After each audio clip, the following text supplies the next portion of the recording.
Welcome to Quilter's Architect. My name is Mark. In this video, I want to introduce a new quilt pattern that I designed, Flow Motion. This is a quilt pattern that if you have a layer cake sitting in your stash, you'll be able to use that with some accent fabric and create this quilt. In my case, Sherry and I went through our fabric stash and we found this layer cake from Northcott called Fluidity, and I think this came out in 2024. So some of you might have this layer cake in your stash. If not, of course, you can use a layer cake from your stash that you feel is suitable for this quilt. In my case, because the color distribution and tone distribution in this layer cake, I decided to do an ombre effect, and you'll notice that with the darker blocks or fabrics starting at the top and working their way down to the bottom of the quilt. The nice thing about this is it only has one quilt block in it that's repeated. There are 80 of those blocks, and it's called a left-right block. Basically, we're going to be using the layer cake fabric for the center of the block, and then on the it's like a square inside a square, and on the outside corners are these triangles. So the plan is to use the layer cake fabric for the middle square in the block, and then for 4 of the triangle halves, and then the accent fabric. We found this in our stash also. I believe Sherry had this left over as a backing material that she had purchased. We're going to use this for the other triangles as we look at the triangles on the outside of the block. So here on page 3 of the quilt pattern, you'll notice the triangles on the outside corners. We're going to use this accent fabric on the alternating triangles. There will be 4 triangles from this fabric, and then there will be 4 triangles from the same layer cake fabric that you're using in that block. And so that'll give us this nice effect, a little bit of a twisted effect in the block. And of course, for your accent fabric, you might choose to use something else. We just had this left over. We thought this a dark color with this swirl in it would look nice with this layer cake fabric. I wanted to talk to you about the fabric requirements for this quilt. And we're going to need 1 layer cake of your choosing, and that layer cake needs to have at least 40 squares because I'm going to be in this pattern making 4 blocks from 2 layer cake squares. You also will need 1 yard of accent fabric if you want to have the border. I'm going to include a 5-inch border. You might choose to do that or not. If you want a border and you want it to be 5 inches, then you'll need a yard of accent fabric for that. And again, I plan to use this same accent fabric for my border. You'll also need 1 1/8 yards of an accent fabric, and I'm going to use the same in this case for the alternating triangles that I mentioned that are on the corners of each block. In the case of this layer cake, looking on the back of the package, we'll notice that basically there are quantity of 2 of most of the fabrics within it. There are like a couple of them that have 3. In my case, what I think I'm going to do to make this a little easier for me is I'm just going to take, like, let's say these are the first 2 fabrics here on top. I'm going to take that fabric, there are 2 pieces of that, and I'm going to cut those 2 layer cake squares into the corresponding pieces. And also, I'm going to need some of the triangles cut out of this fabric. And I'm just going to do 4 blocks at a time. And my thinking on that was that this fabric, some of it is actually very similar. It works well for the ombre because there's a graduation in the different colors and tones. But I don't want to cut it all and then have to keep track of 20 different sets of the little triangles in the layer cake fabrics. If I just do my cutting as I go for 1 fabric from the layer cake and then make those blocks, in my case, I feel it'll be easier to track. I know that I could cut them all, pin them all with labels or pins with lettering on the pins. In my case, I'm just going to go after 1 type of fabric at a time from the layer cake. So again, looking at this ombre effect with this layer cake that I'm able to use, I think that's going to be really an attractive quilt. I know that some people won't have a layer cake. They won't have this one, or they may not have one that's suitable for an ombre or gradient effect. In your case, you might choose to arrange your layer cake fabrics within this 80 blocks in some other arrangement that seems pleasing to the eye to you. So it doesn't really matter which layer cake you have. You can use the layer cake to make this quilt, and you can choose to use one that allows you to do the ombre effect, but it's not really necessary, of course. So I was thinking of this quilt with the overall size being 58 by 70 with the 5-inch border added as kind of being a nice size for like a lap quilt. like when you're sitting in the chair watching TV at night or something like that, and you want to quilt. I thought that would be a nice size for that, but still be able to use a one layer cake with an accent fabric. Now, of course, you'll be able to download this printable quilt pattern. I have a link in the video description to the quilt pattern. You can just follow that link. Of course, you could use it electronically on your iPad or your laptop or something, but if you like to print it, you can also print it.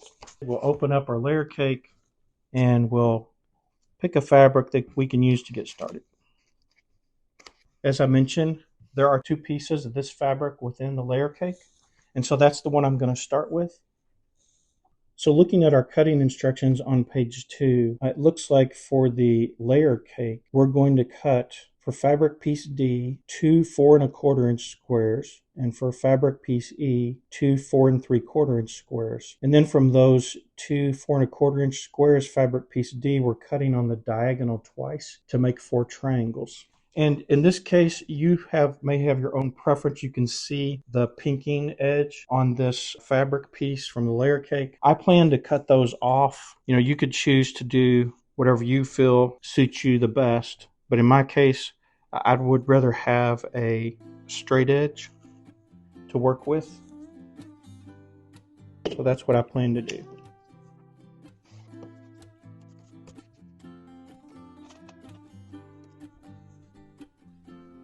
So I stopped to turn my cutting mat over because I had flipped it the other day to the dark side because I was cutting some lighter fabric. And all this fabric is darker, and for me, I find the contrast easier on the lighter cutting mat to do my cutting. So I need 2 4 1/4 inch squares, so I'm going to cut a 4 1/4 inch strip out of the layer cake block first. I also need 2 4 3/4 inch squares.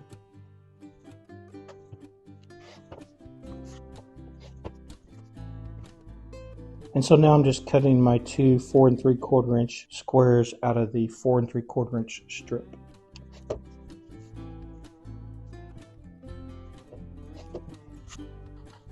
And now for my 4 1/4 inch strip, I'm just going to cut my 2 4 1/4 inch squares.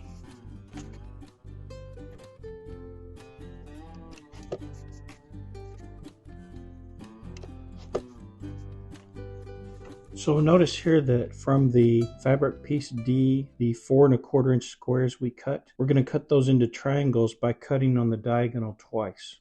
In my case, I find it easier to mark a line on one of the diagonals, and the reason is once you cut it once, you don't really have the center again of your piece.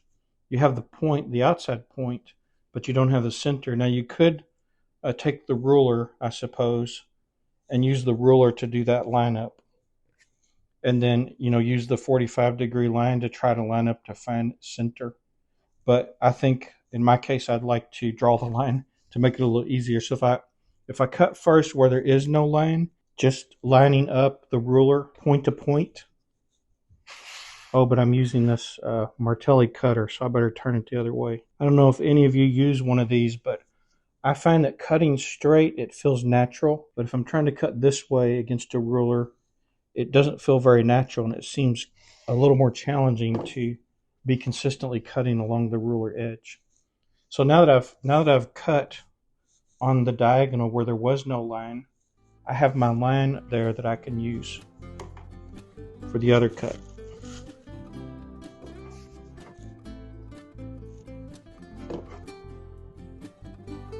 For my 2 fabric pieces out of the layer cake that are of the same fabric, I ended up with 4 of the 4 3/4 inch blocks, and I ended up with 16 of the triangles that are from the layer cake fabric.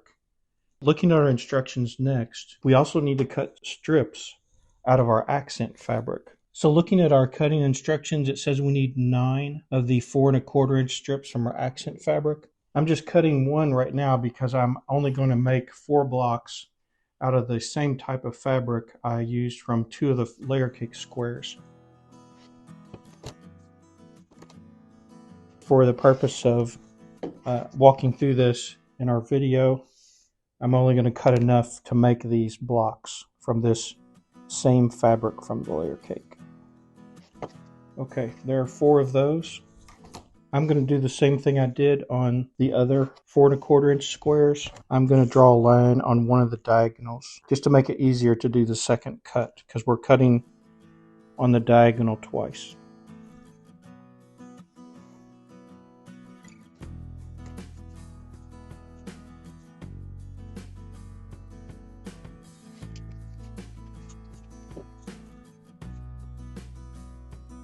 Now it's time to move on to assembling a block. I have 4 4¾ inch squares for my 2 layer cake pieces that I had cut from, and I have 16 of the triangles for the corners, and also from my accent fabric I have 16 of the triangles. So I have everything I need to make my 4 blocks of the same fabric from the layer cake. And looking at our instructions on page 3, to make left-right blocks, the first step is to join fabric pieces C and D to make 4 triangle pairs for the corners of the block. We can lay one of them out.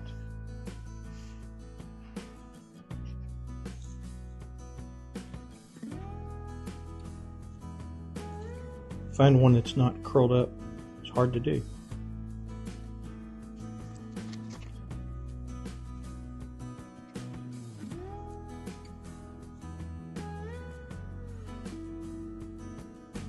Okay, there's our block. And so just, you can double check according to the diagram, figure A1, that you matched up your triangles.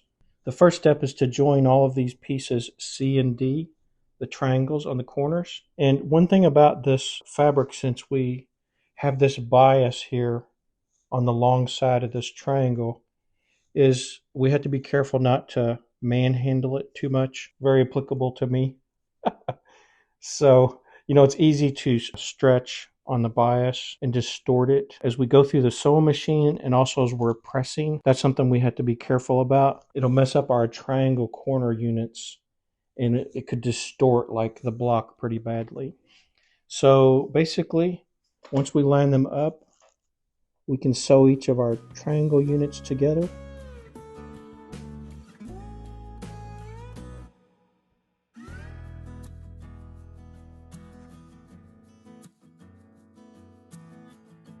Another option would be to pin these.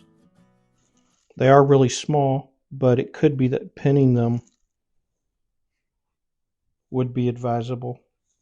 Try pinning one to see what that's like. It's a really small piece to be trying to pin, but I suppose it could be helpful.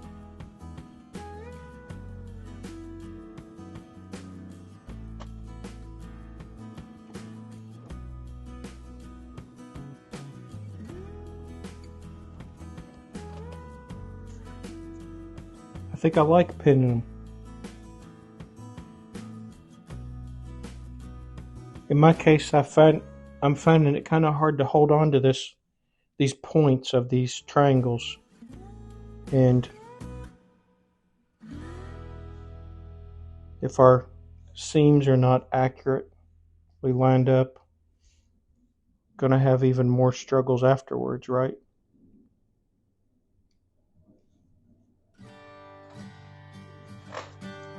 Takes a little more time, and it's a little more painstaking to work with the pins, but might have a better outcome.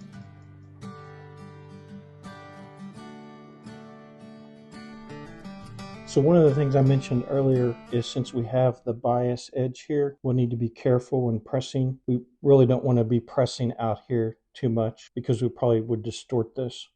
I'm only going to press here where the seam is at mostly. I'm not going to go out here towards the corner.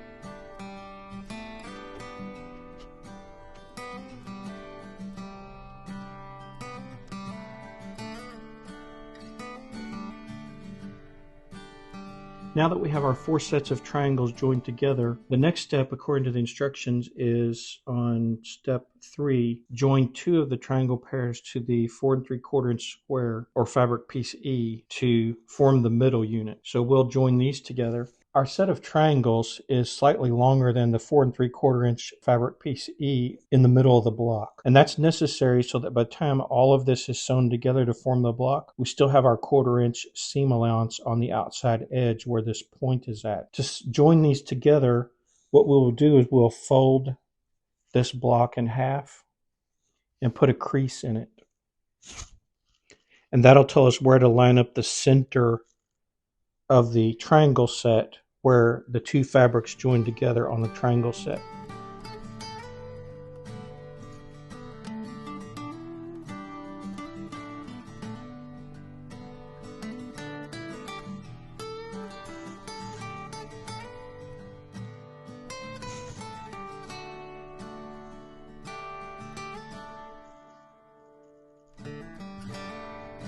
Now these definitely ought to be for the not super skilled and seasoned person, probably like me. These probably need to be pinned.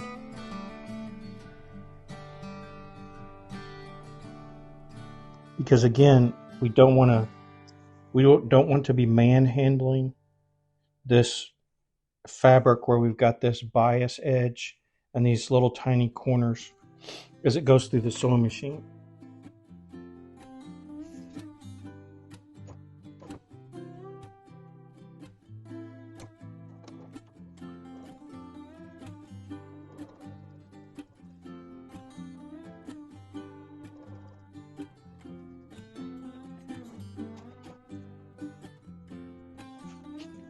The crease that I put in the fabric, I can still see it on the other side.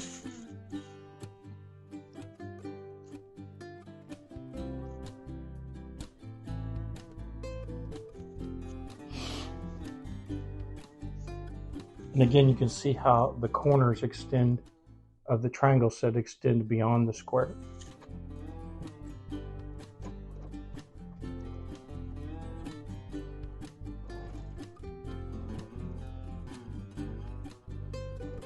So we'll press out the seams on our middle unit.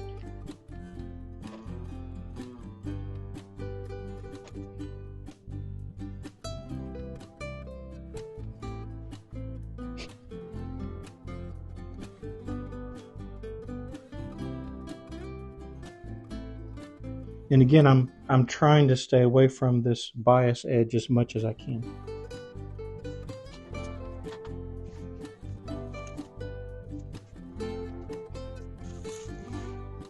And now I will fold to get another crease in our square.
So there's our block, and I'm going to trim corner to corner to clean up all these dog ears. And as I'm trimming these, we'll notice our points of our square that's inside the square. We want to make sure we still have a 1/4 inch, right? So on our ruler, we typically usually have a 1/4 inch line at the edge. And so I'm also checking that when I put this corner to corner to make sure that I'm not going to put the 1/4 inch beyond that point.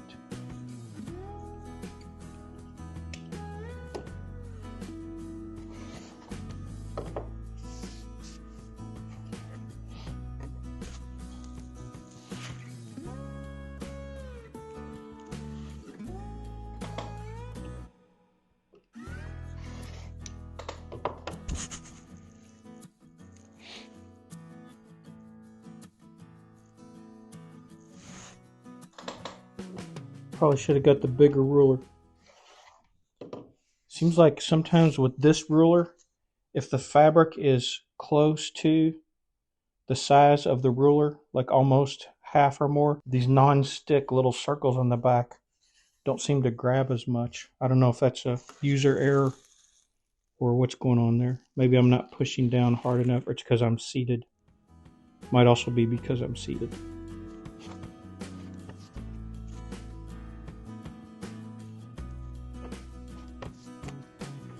So you can see all I was doing was trimming up these dog ears, rough edges. And the one thing that I should have done before I did that, I should have starched it overall. It would have been a better idea. And sometimes we forget things, right?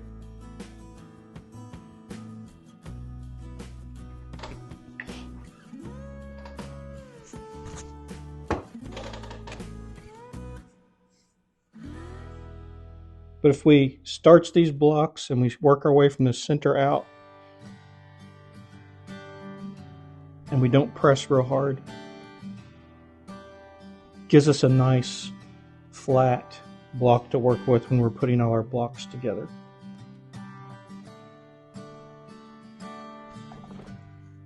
One other item from the instructions that it mentions is left-right block size should be 6.5 inch square unfinished. It's a good idea once we've assembled our block just to check the size to see if our blocks are coming out the right size.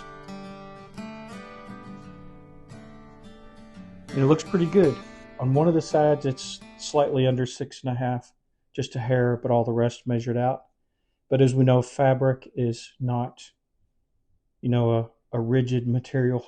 And obviously when doing these triangles, I tried my best to avoid distorting the bias edge, but it's possible I still, like a very slight amount, distorted one of these bias edges, or maybe one of the seams is not 100% straight and it caused that one side to be off a hair. Here you can see what our left-right blocks are going to look like using our layer cake fabric for the middle, as well as these triangle sets on the outside, half of each triangle set, and then with our accent fabric along with that. So now I just have to go through and make a total of 80. Here's one. I have to make a total of 80 of these blocks. I already have the fabric cut from my layer cake fabric that I started with for 4 in total, so 3 more of these. And once I get that done, I'll move on to making the rest of the 76 left-right blocks. So I invite you to join me in making this quilt. Download the free quilt pattern, choose a layer cake from your stash, find an accent fabric, and it's only 1 block. It's a fairly simple quilt, and you'll be able to put this together very quickly. On the next video, I'm going to show all of my blocks that I completed, and I'll assemble the rows of blocks to form the inner quilt along with the borders. I hope you enjoyed this video. If you would like, please post any comments that you feel would be helpful to me or others, and also give a thumbs up if you enjoyed the video. If you haven't subscribed to my channel, I encourage you to do so, as I'll have more videos with sew-alongs and free quilt patterns. In the meantime, I'm wishing you happy quilting and beautiful finishes.